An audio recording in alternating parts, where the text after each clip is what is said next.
Bismillahir Rahmanir Rahim. Alhamdulillah wa kafa wa salamun ala ibadihi alladhina astafa amma ba'd.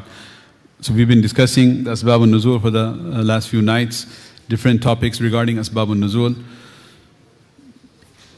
causes of revelation. So at the end of this discussion, now the question arises that what is the application of these different Asbāb al-Nuzūl? How do we apply these different Asbāb al-Nuzūl, causes of revelation? So there is a fundamental and well-known principle in usul. A principle, usul is plural of asl. Asl means ma yabtani alayhi ghayruhu. Something which is a foundational understanding, and based on that there will be many ways that many different rulings can be derived from that principle. So there is a principle, and this is a principle in usul al-fiqh, which is principles of jurisprudence in deriving rulings from ayat, from ahadith of Rasulullah sallallahu alaihi wasallam, is that the consideration is always given to the generality of the wording. What does this mean? We will see through the example. When we just hear it in English or in Arabic, it may sound confusing, but it will become, inshallah, very easy through the example. The same principle is discussed in the field of ulum al-Quran. Ulum al-Quran are Quranic sciences.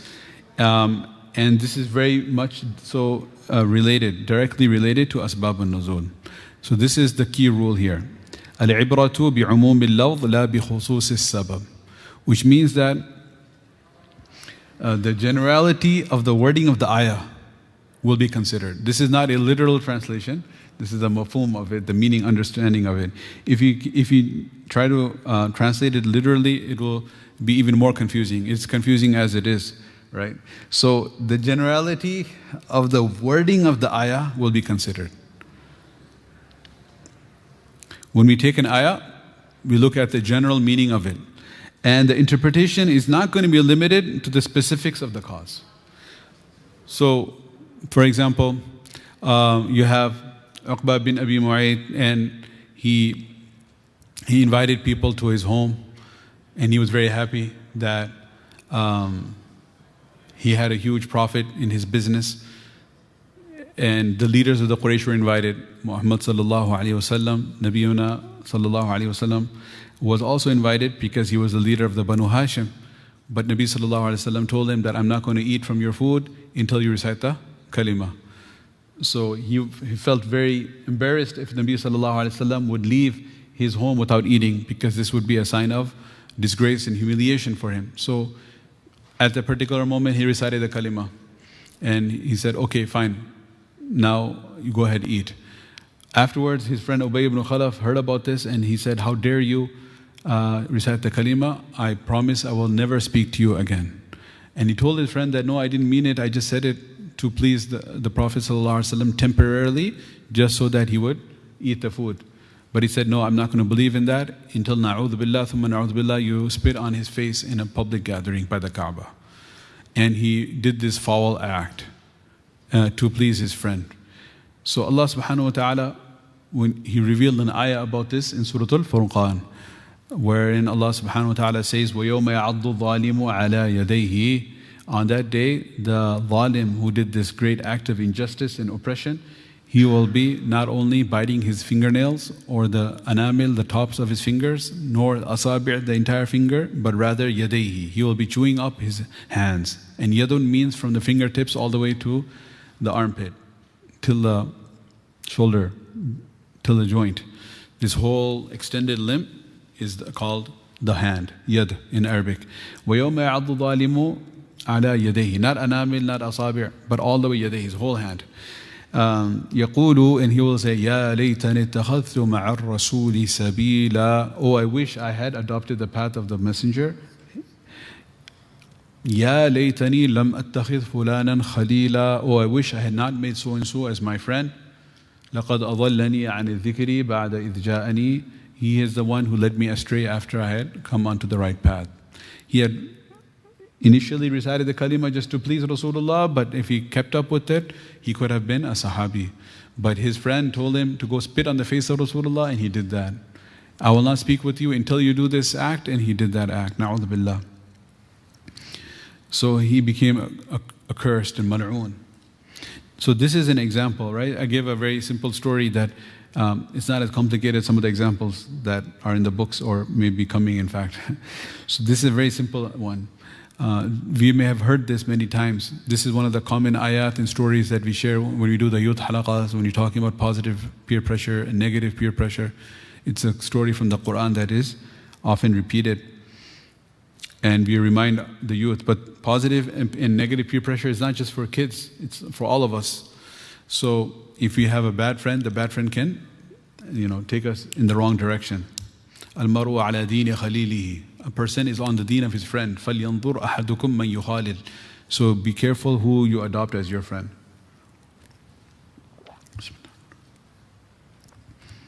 Now, if we take this ayah and then we say that this destruction for adopting bad friends is only for Uqba bin Abi Mu'ayt, for Ubay ibn Khalaf, that's it, it's only for them, then that is limiting بِخُصُوصِ السَّبَبِ, limiting to the specifics of the cause. This ayah is only about those two characters, not about anybody else, ever.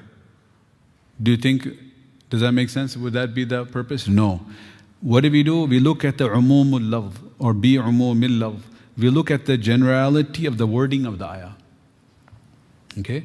And we say that this ayah is not, it was revealed about two friends, but the meaning, the benefit, the implication, the lesson, the legislation, the hukum, shar'i, whatever it may be, is going to be broad and it's going to be applicable to other scenarios as well. In fact, in the books of tafsir, over here it is mentioned that Allah subhanahu wa ta'ala says, يقول, that this criminal, he will say, يا ليتني لم أتخذ فلانا خليلا. Oh, I wish I did not make so and so as my friend.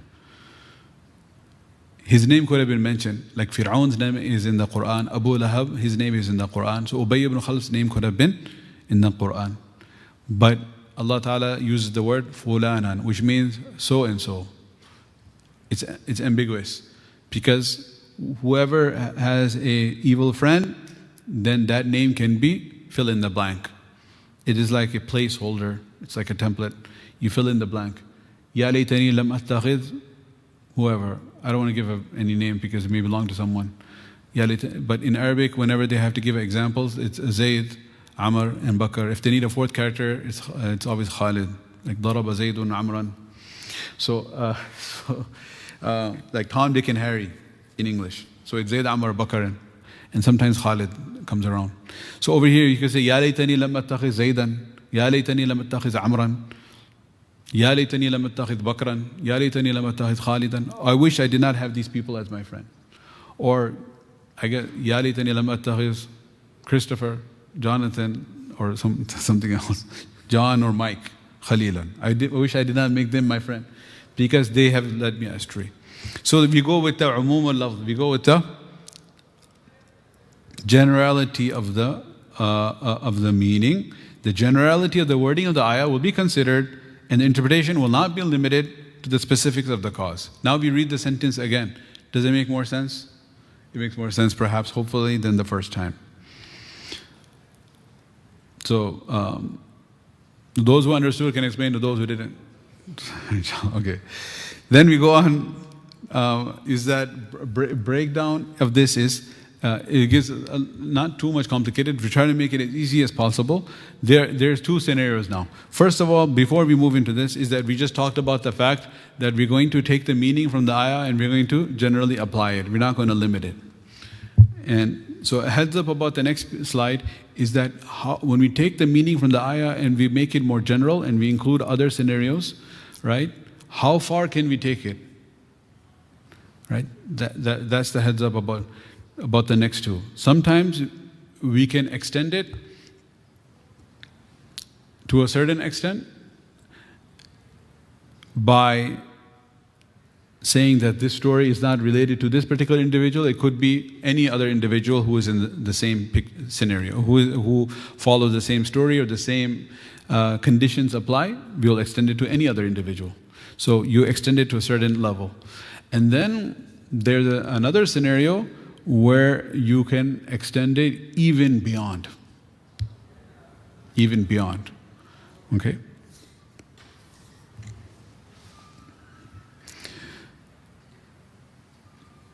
So this is a discussion that has to be understood from the beginning. If you're joining now, then it may be a bit challenging. But anyways, the first rule is that the generality of the wording, the ayah, is going to be considered. We're going to look at, we're not going to limit the interpretation to the specifics of the cause.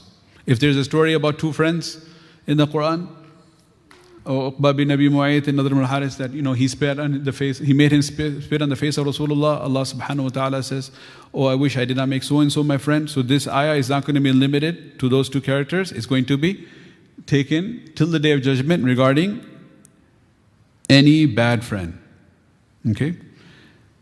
So always don't limit it to the original story. Let's take the general lesson from the ayah. How are we going to expand it? As follows. Two scenarios. Number one is that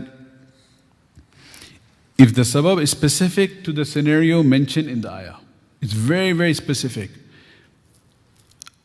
We will, again, just like previously when we read the principle, it didn't make sense, then we gave the example and then it made more sense. Likewise over here. This may not really make sense at all when you read this. What in the world are you talking about? But it'll become, insha'Allah, bi'idhnillah, I'm hopeful, more clear when we see the example of what I'm saying. But let's read it once, and then after the explanation, we read it again. In this case, we cannot extend the application of the ayah beyond the specifics of the sabab. We cannot extend it. We can only extend it beyond the individuals it was revealed about. Okay? So you can extend the meaning, but you can only extend it by saying that this is not pertaining to this individual only. It could be any individual ila yawm al-qiyamah. Whereas the second scenario, or types of Asbāb al-Nuzūl, you can actually have a lot more interpretation, a lot more scope, much bigger scope. We'll say that the sabab, the cause of the revelation, is one of many applicable scenarios. This ayah can have many applications, and the story of its revelation is just one example of it. We can extend the application of the ayah beyond the specifics of the sabab. So over here, there are two ayat that we're going to explain, give as an examples of these two, and they are back to back. 195, 196, Surah Al-Baqarah. Right? So let's see what are we talking about. So this is in ayah 196. We're doing 196 first, and then we're doing 195. Why are we doing it reverse? It's because this is when we're expanding it a little bit, and this is when we're expanding it more. So we want to do a little bit, then we want to do more. And the little bit one happens to be 196. And bigger expansion happens to be 195. In case anybody's paying attention to the ayah number, then you'll say, oh, why are you doing 196 then 195? Because in 196 we're going to take the meaning and expand it a little bit. And then the next one we're going to expand it further. So this is an ayah. It's part of a much longer ayah that's talking about Umrah and Hajj. So in this ayah,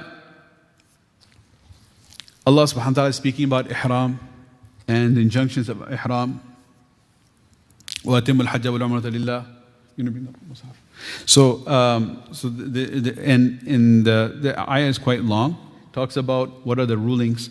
Then finally we come to this portion in the ayah. فَمَنْ كَانَ مِنْكُمْ مَرِيضًا. If any one of you is ill, he's sick, okay, أَوْ بِهِ أَذَمِّ رَأْسِهِ, or has some ailment or some problem with his head, the ra's, his head, there's a problem with his head. فَفِدْيَةٌ مِّن صِيَامٍ. Then, okay, so this is kind of already giving us some indication. But you notice this is in brackets, right? So when it's in brackets, in case we don't know what that indicates, this indicates that this is a commentary, a sharah, an explanation. It's not part of the original ayah. Because the ayah just says, if he has an ailment in his scalp, in his head, فَفِدْيَةٌ, that he has to give a fidya, a compensation. What type of ailment? Such a sickness that requires him to shave his head.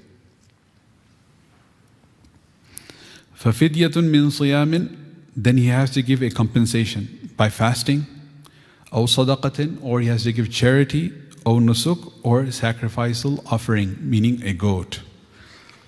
So if you look at the whole ayah, yeah, it's fine. Okay. وَأَتِمُّ الْحَجَّ وَالْعُمْرَةَ لِلَّهِ, that complete the Hajj and Umrah for the sake of Allah. فَإِنْ أُحْصِرْتُمْ فَمَا اسْتَيْسَرَ مِنَ الْهَدِيِ. And if you are blocked and you're not allowed to continue all the way up to Tawaf of the Kaaba, you're blocked because there's a war broke out, you're blocked because an enemy took over, or in the time of Nabi Sallallahu Alaihi Wasallam, they were blocked at the time of Hudaybiyah, the 6th year of Hijrah. So there are different ways of ihsar. Or you become so sick, na'udhu billah, may Allah protect, somebody has an accident, and you can't wait till you recover and do Hajj, because Hajj is adaw arkan al-makhsusa fi ayyam makhsusa, right? It has to be the specific days of Hajj. So now what are you going to do? You're missing your Hajj. Now you're in a state of ihram, and when you're in a state of ihram, what happens? You have made a lot of things impermissible upon yourself. Not only relations with one's spouse, but even perfume and cutting one's hair and cutting one's nails. So now are you going to remain in a state of ihram till next year? What are you going to do? How do you get out? This is a question, right? So Allah Ta'ala says in this ayah, فَإِنْ أُحْصِرْتُمْ, if you are now blocked, فَمَا اسْتَيْسَرَ مِنَ الْهَدِيِ, you can give a sacrifice of an animal. Give the sacrifice of the animal, and thereafter now you can cut your hair or shave your head and come out of ihram. This is what happened with Nabi Sallallahu Alaihi Wasallam at Hudaybiyah. 1,400 Sahaba, Nabi Sallallahu Alaihi Wasallam was with them. Nabi Sallallahu Alaihi Wasallam saw the dream. He's making tawaf. He told the Sahaba, let's go for Umrah. They went all the way near Umrah, near Makkah by Hudaybiyah, a few miles outside. They were blocked. Then they had to sign the treaty. And then Nabi Sallallahu Alaihi Wasallam and the Sahaba shaved their heads and came out of ihram. That's a very short version of what happened. Allah Ta'ala says here, وَلَا تَحْلِقُوا رُؤُوسَكُمْ حَتَّى يَبْلُغَ الْهَدْيُ مَحِلَّهُ. And do not shave your heads until your sacrificial animal reaches its destination. The Shafi'iyya, Malika, Hanabila, they say you can do it right there as Nabi Sallallahu Alaihi Wasallam did. But Hanafiya say that the animal should reach within the haram. The Hanafi also say that Hudaybiyah is right at the haram border, so he did it within the haram. Wallahu a'lam.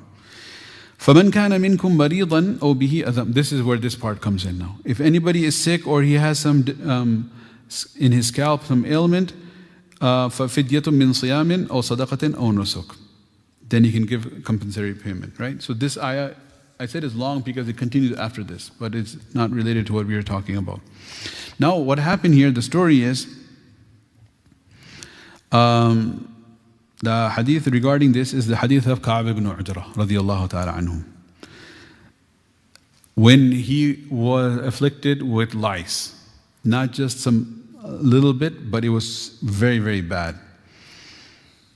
فقد روى البخاري بسنده عن عبد الله بن عقل رضي الله عنه.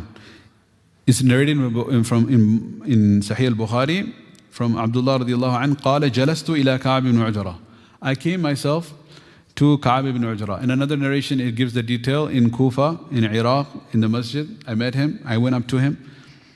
فَسَأَلْتُهُ عَنِ الْفِدْيَةِ. And I asked him a masala, what's the ruling of giving the fidyah to come out of ihram? So if we look into the commentaries, then we would perhaps find some indication that the sa'il, the questioner, did he already have an inkling about Ka'b ibn Ujrah was involved in this story, or this was a very great, beautiful example of a coincidence. It is left to be discovered. If we go in research, we could perhaps find the answer to that. But in any case, he asked the right person, because when he asked him this masala, he said, "Nazalat fiyya khasa." This ayah was revealed in particular about me. وَهِيَ لَكُمْ عَامَّةٌ. And this general ruling will apply to all of you. So, what a great person to ask. The ayah about the fidyah was revealed about him. He was not only around, he was the sabab al-Nuzūl himself. And you're asking him the ruling.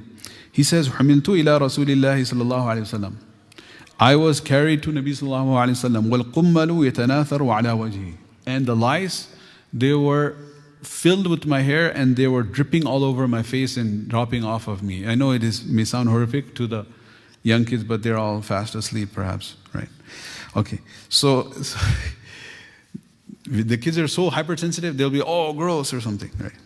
Anyway, so there were lice all over his body.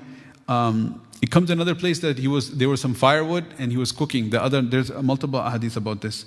The shorter version is longer version. Each one has a little bit more detail than the other, as we saw already. The other one says that he had firewood and there was a pot and he was cooking and it was falling. So I was thinking, oh, better not fall in the pot, right? It probably, burn up anyway. So he says, قال ما كنت, the Nabi sallallahu alaihi wasallam, when he saw him, he said, ما كنت أرى الوجع بلغ بك ما أرى. I knew that you had the lice issue, but I had no idea that it has become so bad. This is intolerable. This is ridiculous. This is too much. أو ما كنت أرى الجهد بلغ بك ما أرى. Same thing. Then, meaning I didn't think it was this bad. This is too bad now. Nabi sallallahu alaihi wasallam asked him, "Tajidu shatan? Do you have a goat?" So this is the first thing. You should actually, you're supposed to give a goat and to get out. فَقُلْتُ لَا, he said, no, I don't have a goat, I only have lice. Sorry. I said, "La, I don't have." فَقَالَ فَصُمْ ثَلَاثَةَ أَيَّامٍ. Then Nabi sallallahu alaihi wasallam said, can you fast 3 days? أو أطعم ستة مساكين, or feed 6 miskin. So these are the options. Fasting, or sadaqah, or nusuk. One of these. This one, or that one, or that one. لِكُلِّ مِسْكِينٍ نِصْفُ سَاعَةٍ. For each miskin, you should give the sadaqatul fitr amount. So this is a story. Now, what happens here is that, are we going to say that only Ka'b ibn Ujra, when he has lice, he can shave his head and he can give sadaqah, but anybody else, tough luck, right? You can't even use shampoo in ihram, right? So just tough it out, because this is only for Ka'b ibn Ujra. Are we going to say that? No. When Abdullah ibn Aqil asked him, he said to him, to the questioner, to the one who asked the fatwa, he asked like the most appropriate person in the world, he asked. He said that, look, nazalat fiyya khasa, this ayah was revealed specifically about me, wa hiya lakum amma, but it's general for all of you. So this is a scenario where we can extend it, right? We can extend it. But what we have to understand is that we are limiting the extension. This is the new part from here on. Meaning, okay, first of all, when we can extend it, meaning we take the character Ka'b ibn Ujra radiallahu anhu, you can replace it with anyone else. If Zayd has an issue, he can shave his head. If Amr has an issue, he can shave his head. If Bakr has an issue, he can shave his head.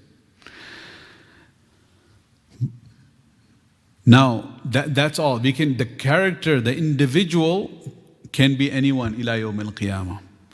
But when it comes to the actual problem, having an ailment in the scalp, we cannot extend this. Meaning, we cannot say that if you're traveling towards Hajj or Umrah and you're in Ihram, and then somebody, is sick at home and you want to come out of Ihram. Yeah, you can do, this in this scenario, Allah Ta'ala showed us, if you want to get out of Ihram, give a sadaqah, give a goat, or fast 3 days. So you can do this and get out of Ihram because someone's sick at home, because there's a great job opportunity, because you had applied somewhere and now you got accepted, because you're needed somewhere, because you have a cold, because you have a fever, because you feel exhausted, because whatever, your wife is sick. Anything else, you'll say, oh, let's take this ayah, let's apply it. Let's take it more general. No, you cannot. You cannot do that. This is an ayah that's revealed about a specific scenario, and it has to be limited to that scenario. The sabab is specific to the scenario mentioned in the ayah. You can only change the individual and say that this ruling will apply to any individual ila yawm al-qiyamah. Is that clear? We cannot extend the ruling. See, this is, now let's go back. The sabab is specific. In this case, we cannot extend the application of the ayah beyond the specifics of the sabab, meaning hair lice. We can only extend it beyond the individual. We can only extend it beyond Ka'b ibn Ujra and say anybody else. Okay. This was little expansion. Now we'll do the next one where you can expand it much more. How about that? The ayah that precedes it.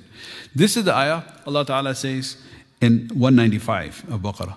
وَأَنْفِقُوا فِي سَبِيلِ اللَّهِ and spend in the path of Allah Ta'ala. Right? وَلَا تُلْقُوا بِأَيْدِيكُمْ إِلَى التَّهْلُكَةِ and do not let your own hands throw you into destruction. Again, what type of destruction is not clear from the ayah. This in brackets is giving you the tafsir. By withholding, by not spending. That's how you're going to invite destruction upon yourself. وَأَحْسِنُوا and do good. إِنَّ اللَّهَ يُحِبُّ الْمُحْسِنِينَ Allah Ta'ala certainly loves those who do good. Okay. So this is the translation. Brief meaning of this is Allah Ta'ala is exhorting us to spend in His path. وَأَنْفِقُوا فِي سَبِيلِ اللَّهِ spend in the path of Allah. Then Allah Ta'ala is saying, right after He says spend in the path of Allah, He says, and do not invite destruction upon yourself with your own hands. So what happens is, where is the hand involved here? The hand is, a figure of speech is that, in Urdu they say, this is apne haathon ki kartoot. This is what you earned. In English perhaps you wouldn't say you earned with your hands. But if there is a destruction, there is something which is involuntary. You are driving safely, somebody comes and hits you. And one is you yourself are recklessly driving. So you have brought the destruction upon yourself with your own hands, meaning through your own effort, by your own volition, by your own action. That's inviting destruction with your own hands. Okay? And so do not bring destruction upon yourself with your own hands. Over here, it means that by not spending in the path of Allah. If you do not spend in the path of Allah, you are actually inviting destruction. Then Allah Ta'ala says, وَأَحْسِنُوا and do ihsan. In what? He left it open because we have to have ihsan in everything. When it comes to haqqullah, we have ihsan. How is ihsan? أَن تَعْبُدُ اللَّهَ كَأَنَّكَ تَرَاهُ you worship Allah as if you see Him. فَإِن لَمْ تَكُنْ تَرَاهُ فَإِنَّهُ يَرَاكَ if you are not seeing Him, then know that He is seeing you. That's ihsan with haqqullah, with the right of Allah in ibadah. And ihsan with one another is that you wish for your brother what you wish for yourself. Wish for others what you wish for yourself. That's ihsan in dealing with others.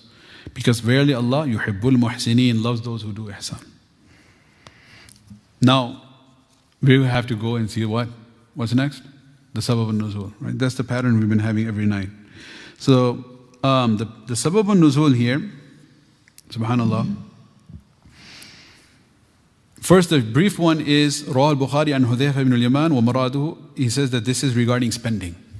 Right? This is regarding do not invite destruction upon yourself by withholding spending. And he says here, subhanallah, there's a hadith of Abu Ayyub al-Ansari. Abu Ayyub al-Ansari radiyallahu ta'ala anhu was the host of Rasulullah sallallahu alayhi wasallam. He was from the Banu Najjar of the Banu Khazraj, the Khazraj tribe of the Ansar. They had a clan of the Najjar. He was one of them. And Nabi sallallahu alayhi wasallam's camel came and sat down the Qaswa near his home. There were two orphans, Sahal and Suhail, who owned a property, and they wanted to donate that for the masjid. Nabi sallallahu alayhi wasallam said, I have not come here to take the rights of the orphans. So Abu Ayyub al-Ansari radiyallahu anhu paid for that land. And he did that, and he made waqf for the Masjid al-Nabawi. And he had the great honor that until the Masjid al-Nabawi was constructed and the Hujarat were constructed, Nabi sallallahu alayhi wasallam stayed in his home. Subhanallah. So he was Aban an Jaddin, father, grandfather, great-grandfather, original resident of Madinah Munawwara. And the reason I'm highlighting he was original resident of Medina is to remind us that he is not buried in Jannatul Baqi'. He is buried by the walls of Constantinople, the old city walls, Surul Balad. There's a city walls that were not just the fort, but the whole city had a wall to protect it from invaders. Nabi sallallahu alaihi wasallam had prophesied that there will be an army that will conquer Qustantuniya. Ni'mal jayshu jayshuha wa ni'mal amiru amiruha. How great that army will be and how great their leader will be. So Abu Ayyub al-Ansari radiallahu ta'ala anhu, he continued he was the host at the time of Hijrah. So Nabi sallallahu alaihi wasallam was 10 years in Medina, 10 years he participated in every. In fact, he participated in, mashallah, with Nabi sallallahu alaihi wasallam before Hijrah. Before Hijrah, Ansari, yes. Because he was the representative of the Banu Najjar in the pledge of Aqaba. So he actually went to Mina and took the bay'ah in the hands of Nabi sallallahu alaihi wasallam, the pledge, the secret pledge of Aqaba in. So he had already taken bay'ah before Hijrah. Then he was the host so 10 years in Medina. He continued in Badr, Uhud, Khandaq, in every campaign. Thereafter, in 2.5 years of Abu Bakr, he was involved in fi sabilillah, striving in the path of Allah. 10.5 years of Umar, 12 years of Uthman, 4 years of Ali, 6 months of Hassan. Going on. He's getting older and older, decades, right? 30s, 40s, 50 years. Now, after that, Khilafat of Muawiyah, when he was Amir al-Mu'mineen, Muawiyah bin Abi Sufyan, he actually moved to Fustat, which was the original Qahira, right? And there he was in Egypt. From there, his neighbors were Zubair ibn Awam and Abdullah bin Amr bin al-As. Certain Sahaba, they built their homes next to the Masjid of Amr ibn al-As, radiyallahu anhu. So just like the homes were next to Masjid al-Nabawi. His home used to be next to Masjid al-Nabawi. When you come out from the Babul Baqi', then in the front of Masjid al-Nabawi, in the courtyard, there's one area that is exactly where the house of Abu Ayyub al-Ansari was. When there was a campaign of Yazid ibn Muawiyah was a young general, they were heading towards the Eastern Roman Empire, and it was a siege, the first siege of Qustantuniya, which unfortunately was not successful until a couple of centuries later. Sultan Muhammad Fatih came from the Ottomans and he conquered it. So he joined that campaign, even though he was so old. He was nearing a century old. And he said that, I want to continue fighting in the path of Allah till my last moment, as long as I'm alive. And even when I die, if I die, then you should carry my dead body. Continue carrying my dead body to as far as you go and bury me by the walls of the city of Qustantuniya. So that's exactly what happened. He actually became shaheed in that campaign, and then he was buried right by the walls of the city. And that is, those who have visited Istanbul have gone there, I'm sure. Because he was such a Mubarak Sahabi, then afterwards, many people, they prefer to be buried around that Ayyub area. It's called the Ayyub. And so there are many graves around there. And from the time when the Ottomans came, every single Khalifa, his coronation ceremony, where he'd be granted and be crowned as a king, would be in the masjid next to Abu Ayyub Ansari radiallahu anhu's grave. Etc. Okay, okay, so that's the Sahabi. He says, this hadith Abu Ayyub Ansari, أخرجه مسلم والنسائي وأبو داود والترمذي, all of وابن حبان والحاكم as well. All of them من طريق أسلم bin Imran, they narrate from him. قال كنا بالقسطنطينية. We were in the battle of Constantinople. Later became Istanbul. فخرج صف عظيم من الروم. So they were inside their forts, but then a huge contingent and battalion of the Roman soldiers, they came out to face us. They were significantly larger in number than us. They were fully equipped. فحمل رجل من المسلمين على صف الروم حتى دخل فيهم. Then one of the Muslim soldiers, in a fit of excitement and fervor and desire to gain shahada and to inflict as much damage as he can before he goes, he attacked the Roman flank, the Roman soldiers, and he entered into the midst of the soldiers. دخل فيهم. So فصاح الناس. But he did not die right away, actually. ثم رجع مقبلا. Then he came out safe from there. As many as he dispatched to Jahannam, then he came back. فَصَاحَ النَّاسِ, the people cried out. They say, Subhanallah, أَلْقَى بِيَدِهِ إِلَى التَّحْلُكَ. This is a person who's putting his hands through his own hands, he's inviting destruction upon himself. They quoted this ayah. About who? About this mujahid. Yeah. فَقَالَ Abu Ayyub Ansari radiallahu anhu was still there. This is before he died. Old man, decades, 50 years later. He says, أَيُّهَا النَّاسِ إِنَّكُمْ تُؤَوِّلُونَ هَذِهِ الْآيَةِ عَلَى هَذَا التَّأْوِيلِ. Yani you are interpreting this ayah in such a manner. Yani وَأَنَا بَيْنَ أَظْهُرِكُمْ, like I'm still amongst you, I'm still alive, I'm still around. And already you have started misinterpreting the ayah. As Allah Ta'ala says that يُضِلُّ بِهِ كَثِيرًا وَيَهْدِي بِهِ كَثِيرًا. Many people are misguided through the book, many are guided. So this is tahrif al-nusus, taking the ayah in a completely wrong interpretation. He said, I'm still alive and I'm witnessing this. Because وَإِنَّمَا نَزَلَتْ هَذِهِ الْآيَةُ فِينَا مَعْشَرَ الْأَنصَارِ. This ayah was revealed about me and about us, the group of the Ansar. How is it revealed about us? إِنَّا لَمَّا أَعَزَّ اللَّهُ دِينَهُ. That when Allah Ta'ala started giving the izzah and honor to the deen of Islam. In particular, the detail is not in this narration, he's referring to Fath Khaybar. In the 6th year of Hijrah, after Hudaybiyah, Allah Ta'ala gave victory over Khaybar. And when the Khaybar, the stronghold of the Yahud, came into the Muslim control, then there was a lot of there was a lot of influx of dates and agricultural produce from Khaybar, in the kharaj, in the tax from the Yahud lands. So the economic condition of Medina had vastly improved. So وَكَثُرَ نَاصِرُوهُ. There were many supporters now of the deen of Islam. Many tribes had accepted Islam. قُلْنَا بَيْنَنَا سِرًّا. Then we secretly met some of the Ansari leaders, and they said that from day one we have been spending. Day one they gave half of their economy was to the Muhajirun, split. Thereafter they're continually supporting. We talked about the Ansar and the Fadail of the Ansar a couple nights ago. Subhanallah. So it wasn't just like when the Muhajirun, one-time occurrence, but there's so many other tribes. Muhajirun from Quraysh came, but then what about all the other tribes? Whenever they would come to Medina, who's going to support them? Same Ansar, right? So it comes like in Siyar A'lam al-Nubala, or was it Lisaba fi Ma'rifat al-Sahaba? One of the books about the biography of Sahaba, I recall the text of Sa'ad bin Ubadah radiallahu anhu. After Isha Salah, sometimes you would go home bi-20 with 20 guests, bi-30, 30, bi-40, 50, 60, 80, 80 guests. So basically he would scan the crowd, all the new people who came to accept Islam because they're coming, who is Muhammad? Let me go learn. They would come to learn and accept Islam.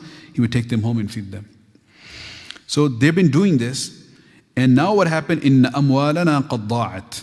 Our orchards have become destroyed through continual neglect, and our economic condition is really bad. فَلَوْ أَنَّا أَقَمْنَا فِيهَا وَأَصْلَحْنَا مَا ضَاعَ مِنْهَا. Why don't we take not stop, but pause in spending in the path of Allah, with the intention of improving our condition so that we can go back to spending in a better manner. Let's just take a break, take care of our gardens and everything. They already have money coming in. There are already other supporters around, so let's just take a temporary pause. They had this meeting and discussed this. فَأَنزَلَ اللَّهُ هَذِهِ الْآيَةِ. Then Allah revealed this ayah. Why are you inviting destruction upon yourself?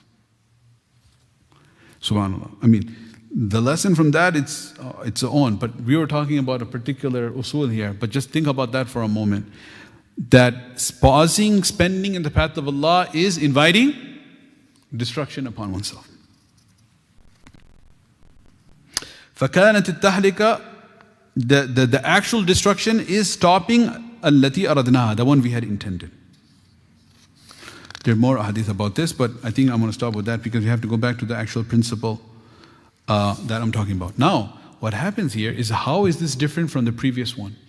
Is that till the day of judgment, if somebody is spending in the path of Allah and stops spending in the path of Allah, then we will say that whatever you are spending, now you stop spending, do not invite destruction upon yourself. So if we take Abu Ayyub al-Ansari out of the picture, and we put the Zayd, Amr, Bakr, just like we did in the previous example, is that application correct? Yes.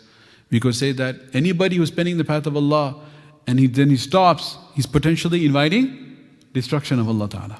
That's how much we extended the former, that's how much we extended so far here. They're both good.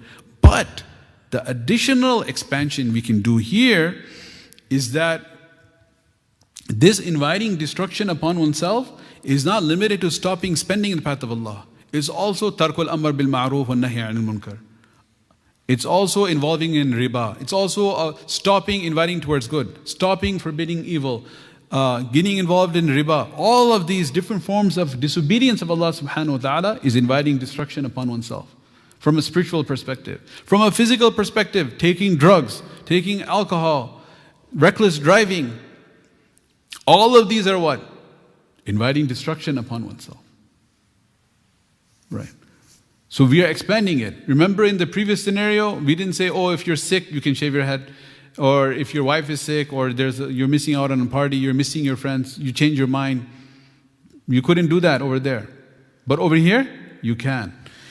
Right? So the meaning here is that do not invite destruction upon yourself by disobeying Allah, by stopping the good deeds you are doing. And there's so many ways this can happen. One of the scenarios of inviting destruction upon yourself was the original story. And that original story is the Ansar who said that they will pause. How about that person? Why was that wrong then? That expansion of meaning was incorrect because he was going for shahada fi sabilillah. He was going towards Jannah.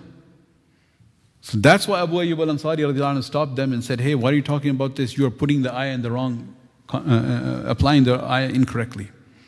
Okay. So, if somebody, for example, is getting involved in riba, that's a very clear example. Riba usually is because Allah subhanahu wa ta'ala says about that sin, فَأَذَنُوا بِحَرْبٍ مِّنَ اللَّهِ وَرَسُولِهِ. You're engaging in war against Allah and Rasul. We can apply this ayah and say, why are you bringing halaka and destruction upon yourself with your own hand as you are signing this document? So so we'll say that the sabab, which was the Ansar stopping, pausing, this is one of the many applicable scenarios. There's many applications that can be done. One of them is the original story. Right? So this is how, if you go back, we'll say, the sabab is one of the many applicable scenarios. In this case, we can extend the application of the ayah beyond the specifics of the sabab. Right? So that's why I gave a heads up in the beginning. This one we're expanding only a little bit, and this is his own opinion about the Quran, then he has committed a mistake, even if he ends up saying the right thing. Even if he ended up saying the right thing, because he guessed and he came up with it, but his action itself is incorrect. مَنْ قَالَ فِي الْقُرْآنِ بِغَيْرِ عِلْمٍ فَلْيَتَبَوَّأْ مَقْعَدَهُ مِنَ النَّارِ. Whoever speaks about the Quran without having knowledge, let him prepare his abode in the fire. May Allah Ta'ala protect us from that. May Allah Subhanahu wa Ta'ala grant us the true ilm. And then, so one is the actual asal we learned, and one is the lesson from the ayah. One of them being about the permissibility of shaving the hair when if the lice overcomes. And another one, which personally, of course, I'm sure you share the same sentiments, is way more impactful for us and food for thought, that by pausing spending in the path of Allah is inviting destruction. May Allah subhanahu wa ta'ala allow us to continue to spend in His path. Wa akhiru da'wana alhamdulillahi rabbil alamin.